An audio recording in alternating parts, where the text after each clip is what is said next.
The stars above were cold and distant, but the human fleet floated among them with quiet confidence. Captain Marcus stood on the bridge of the flagship Horizon, his hands resting on the smooth metal railing as he watched the approaching alien armada. The communications panel chimed softly and a distorted voice filled the room. "I am General Korvax," the alien voice boomed. "I bring 1,000,000 soldiers to crush your species and claim this planet." Marcus did not flinch.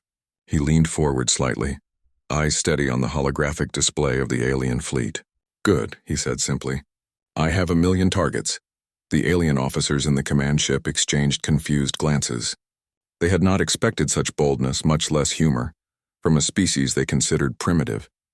Korvax's mandibles twitched in irritation as he barked orders. Ships moved in perfect formation, their energy shields glowing green against the darkness of space. Every soldier under his command was a weapon trained for obedience and precision. Marcus turned to his crew. "Status report," he said calmly. The young lieutenant at the console, a sharp-eyed woman named Elena, responded without hesitation. "All ships ready, Captain. Weapon systems calibrated. Shields at maximum. We are prepared for engagement." Marcus nodded. "Good. Initiate the plan." In the alien fleet, General Korvax could feel the satisfaction of power coursing through him. 1,000,000 soldiers, 1,000,000 disciplined minds, all aligned toward conquest.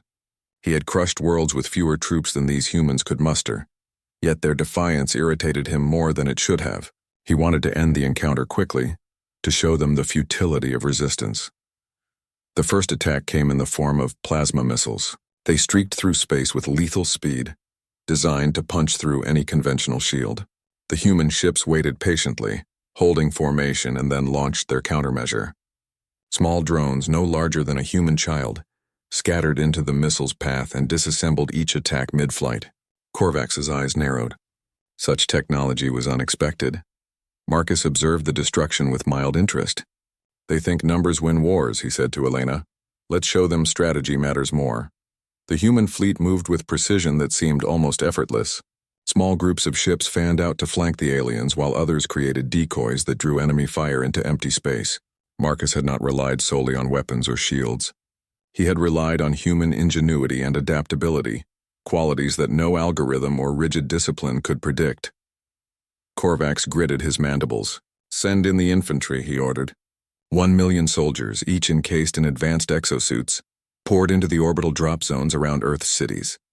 They were fast, organized, and lethal, but they had underestimated the humans' readiness on the ground. From the surface, humans did not panic. Soldiers armed with advanced railguns, EMP pulse devices, and kinetic disruptors waited in hidden positions. Automated turrets emerged from disguised bunkers, and drones hovered silently above, ready to intercept any intruder. Marcus had prepared for this moment for decades, studying alien biology, strategy, and psychology. When the first wave hit, the humans struck with precision.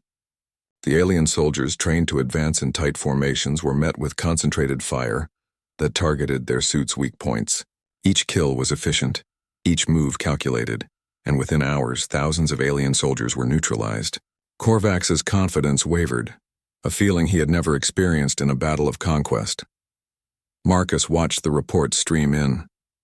"They'll adapt," Elena said. "If we don't act fast, they'll change tactics."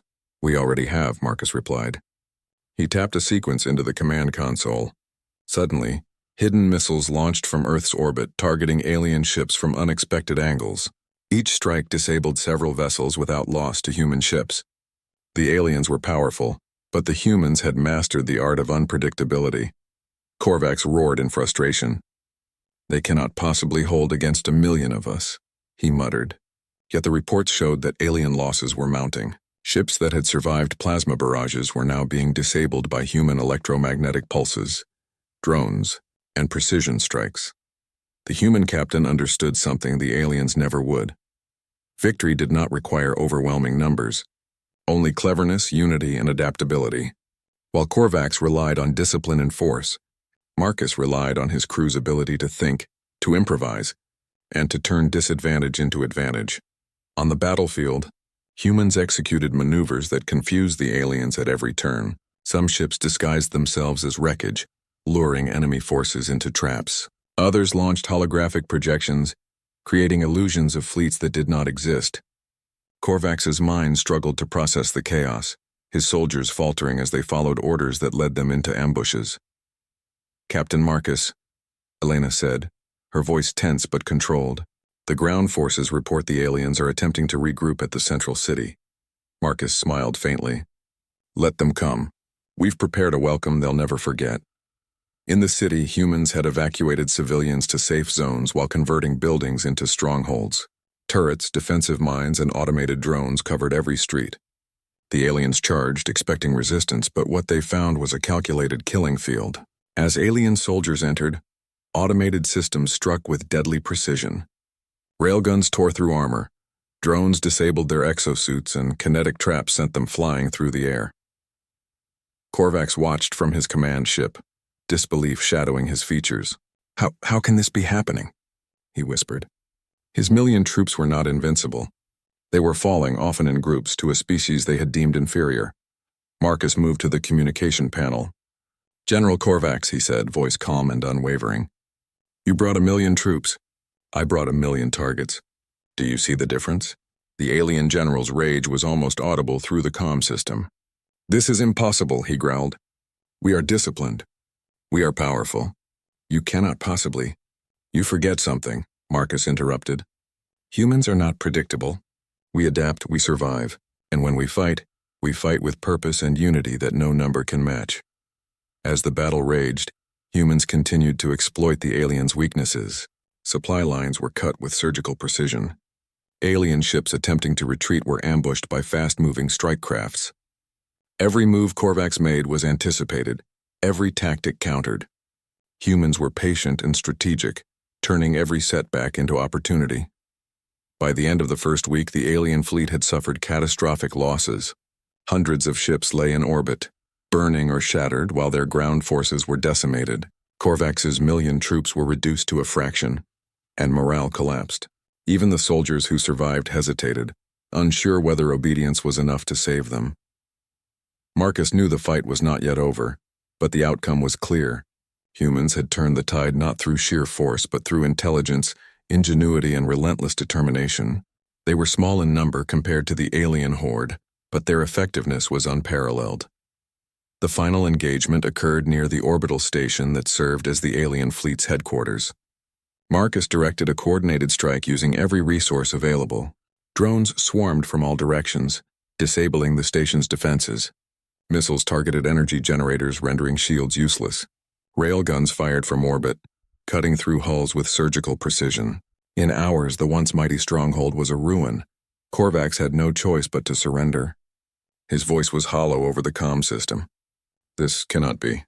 We had 1,000,000 soldiers. How can we lose to this species?" Marcus remained calm, his gaze steady. "You lost because you underestimated us.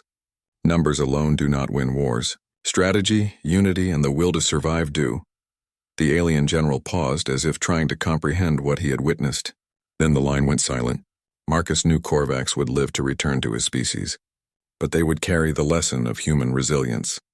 Humans emerged victorious, their planet intact, their fleet unbroken, and their people inspired by the display of ingenuity and courage. For Marcus and his crew, the battle had proven something essential. Humanity could not be measured by numbers, by raw power, or by appearances. Humans were remarkable because they were adaptable, resourceful, and united in purpose. As the stars glimmered above, Marcus looked out from the bridge once more. "They thought 1,000,000 troops would be enough," he said softly. "They never counted on 1,000,000 targets who refused to lose." Elena smiled beside him. "They never will," she replied. The human fleet set a course for home, ready to rebuild, ready to defend, and ready to remind the galaxy that humans were not to be underestimated.